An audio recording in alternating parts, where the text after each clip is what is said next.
Hello ladies and gentlemen, you see this here, this is a brand new DJI Mavic Pro drone. I do have the combo pack here.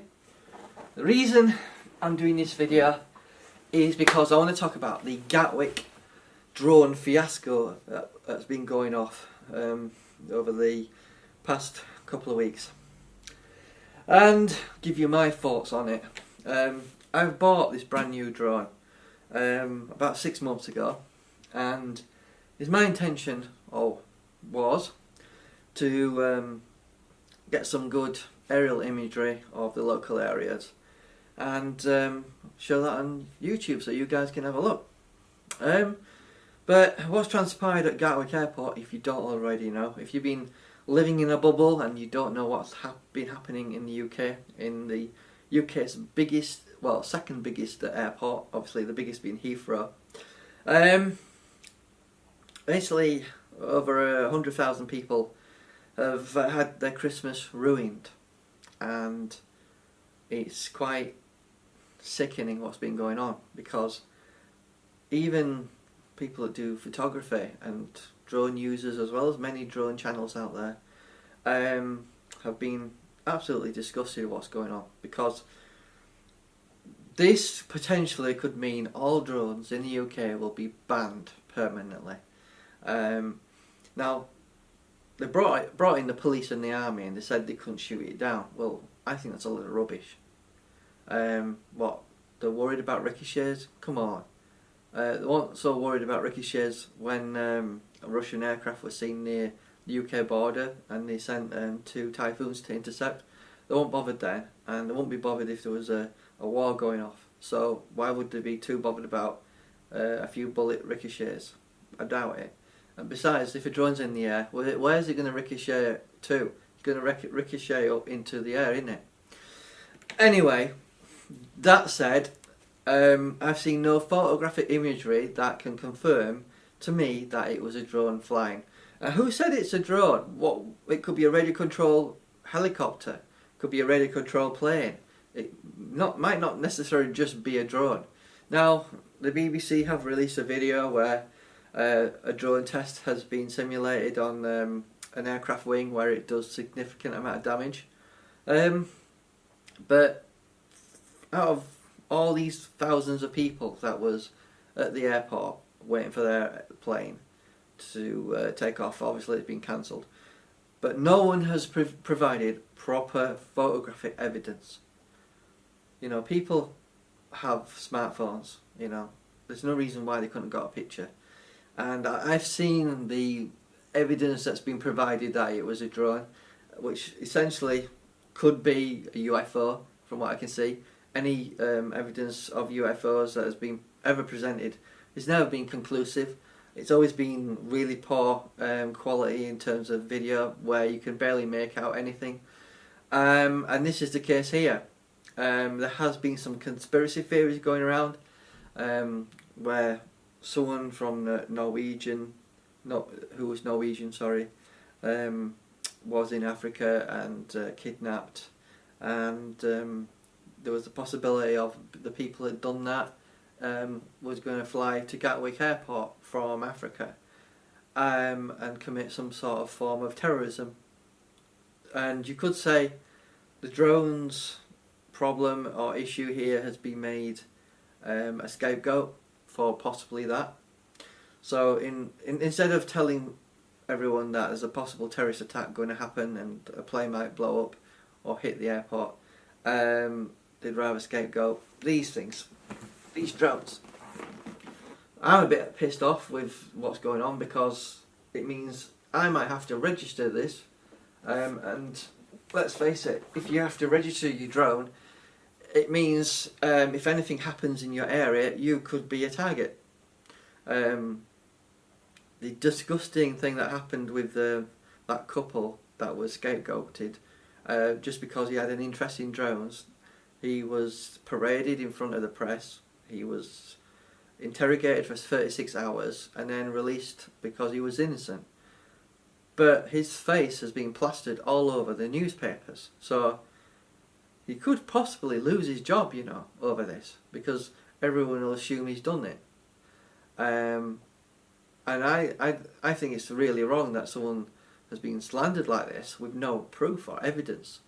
And I certainly encourage him to consider legal action against the newspapers, because it's innocent until proven guilty in this country, not guilty until proven innocent.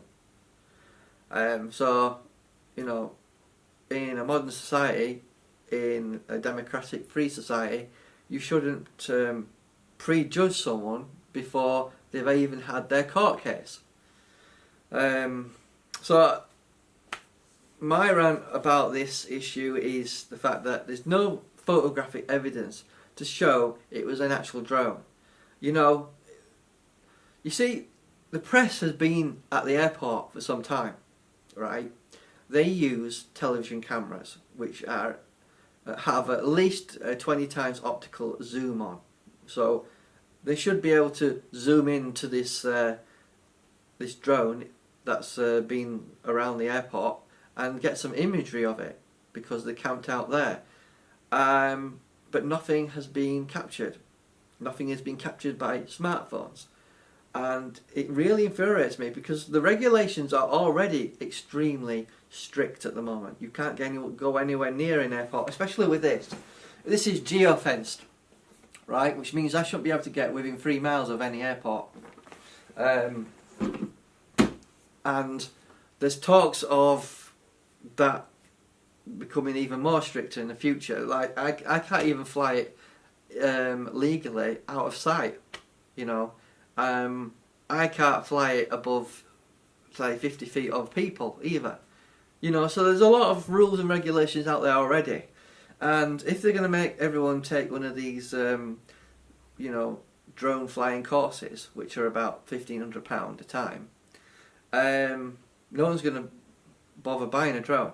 And this, I think it's already impacting on the sales of drones in general. And I'm sure DJI are going to be really speaking to the government, saying, listen, you can't restrict us selling these and limiting the sport. Because what's next? Drones? So are going to be banned. What about after that? You're going to start banning radio control helicopters, radio control aircraft. What after that? What gliders that don't have engines in them? You know, because all these radio control devices you can buy and fit cameras onto them. You know, drones is a new thing that's been developed because it stabilizes the camera.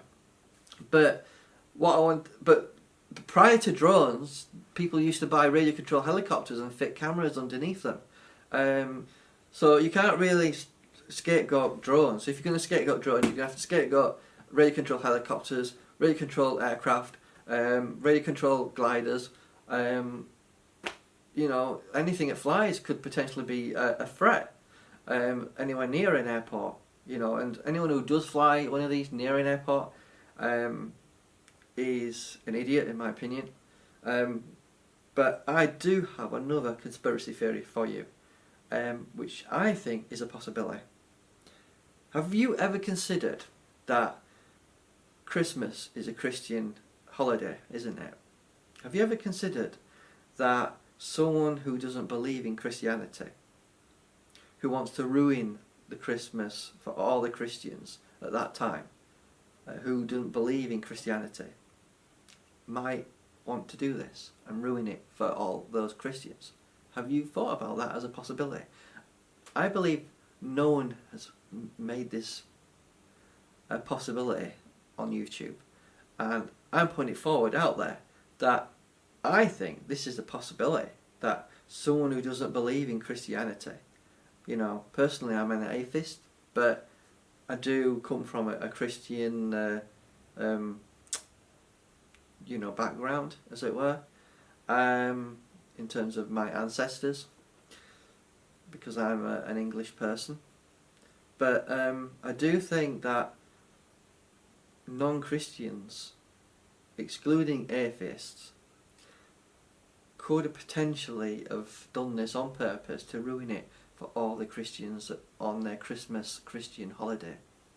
So I'm just putting it out there as an option.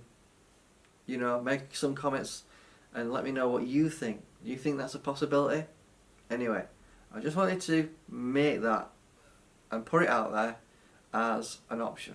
Anyway, talk to you later. Let me know what you think and subscribe if you enjoy this channel. And thank you. Bye bye.